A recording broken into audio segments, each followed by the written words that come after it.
Madame le ministre, bonsoir. Bonsoir. Alors le 800 800 002, le numéro vert pour la délation positive ou plutôt citoyenne. Alors vous en êtes arrivé là parce que vous constatez qu'il y a des propriétaires qui n'ont pas en tout cas le sens de la responsabilité. Ben, écoutez, délation ni citoyenne ni positive, simplement information, sans doute. Et parce qu'il y a des Sénégalais qui sont irresponsables, sans aucun doute, mais il y a d'autres Sénégalais qui ne savent simplement pas.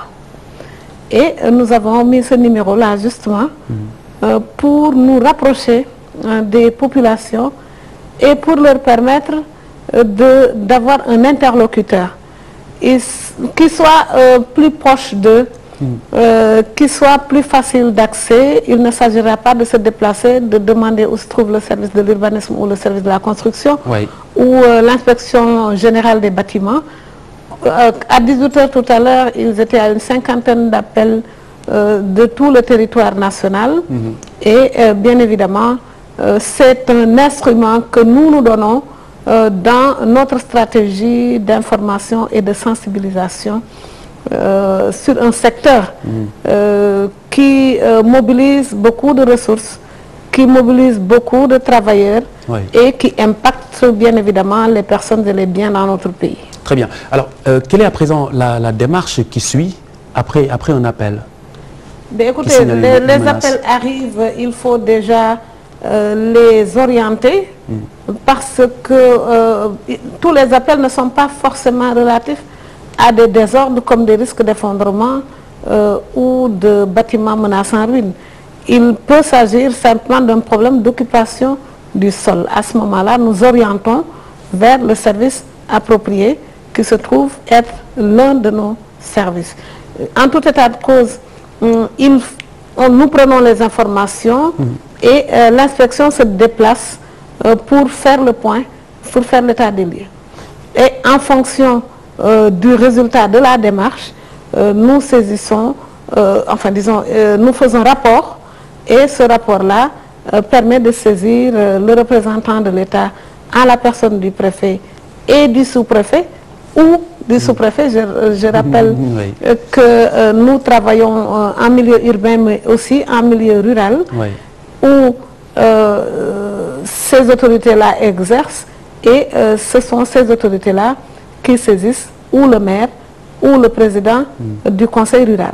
Parce qu'il est à préciser justement que beaucoup de compétences dans notre secteur sont partagées, beaucoup de compétences sont même transférées et c'est au maire de faire le point, finalement de donner ordre pour réhabiliter ou pas, de déclarer péril s'il y a lieu, d'indiquer les mesures appropriées à notifier au propriétaire en lui donnant un délai au bout duquel, s'il ne s'exécutait pas, l'autorité peut se substituer au propriétaire à ses frais, évidemment, et à sa charge.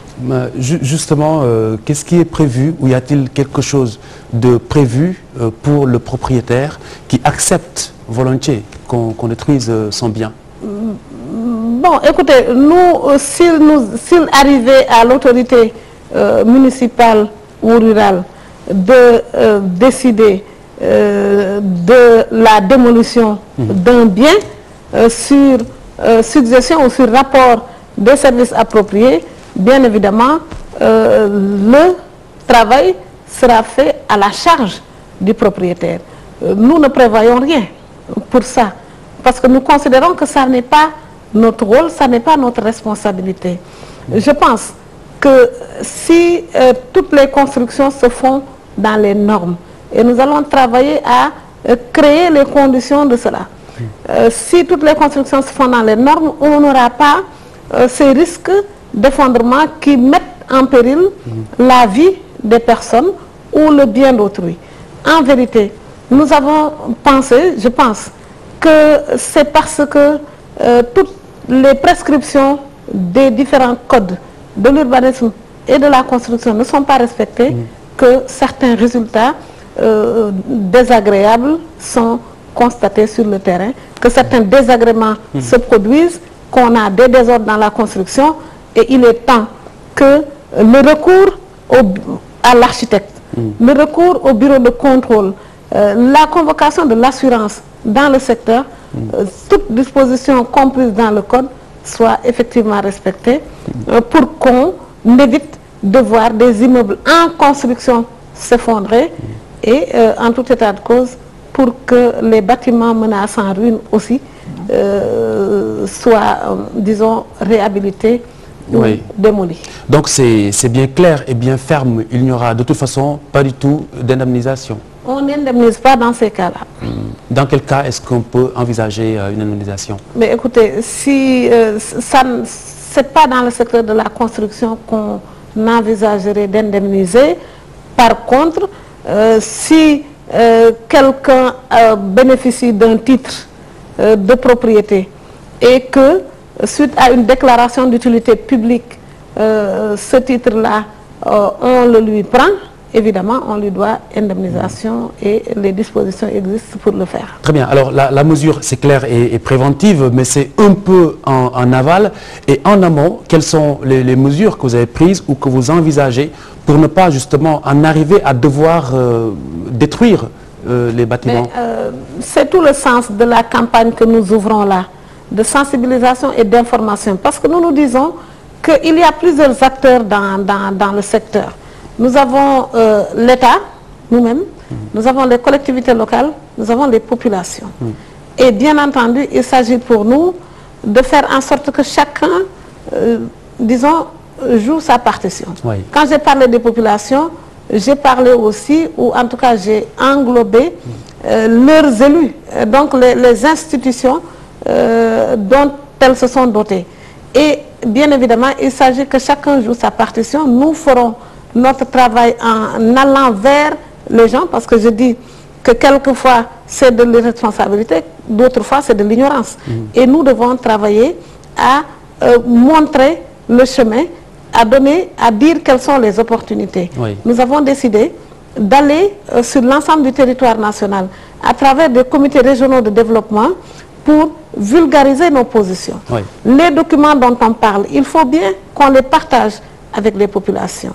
Nous avons nous-mêmes un travail de complément de ces instruments à faire.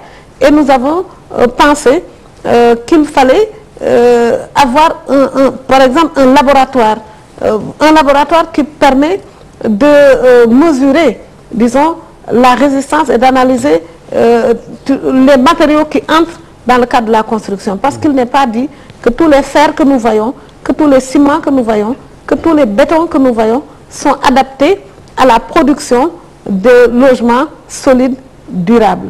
Nous sommes en train de dire qu'il nous faut du logement social.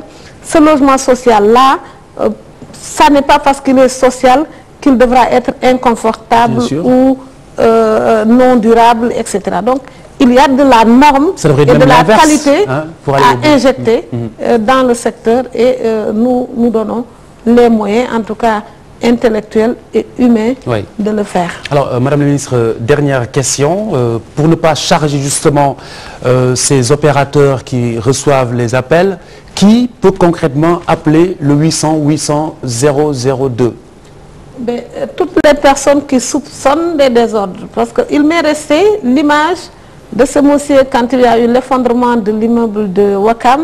Ce monsieur qui disait, chaque fois que je passais là, je me disais peut-être que cet immeuble va tomber. J'ai pensé que celui-là, s'il avait su qu'il y avait ce numéro-là, ou qu'il lui était possible de contacter quelqu'un, l'aurait fait. Donc toutes les personnes qui sont confrontées à ce genre de situation-là peuvent appeler le 800 800 002. Madame Khoudia Mbaye, ministre de l'Urbanisme et de l'Habitat, merci d'avoir été avec nous ce soir. 800 800 002, c'est le numéro vert qui peut sauver des vies. Si vous voyez un bâtiment menaçant en ruine, un bâtiment qui fait craindre le pire, n'hésitez pas à appeler, c'est gratuit. Excellente soirée.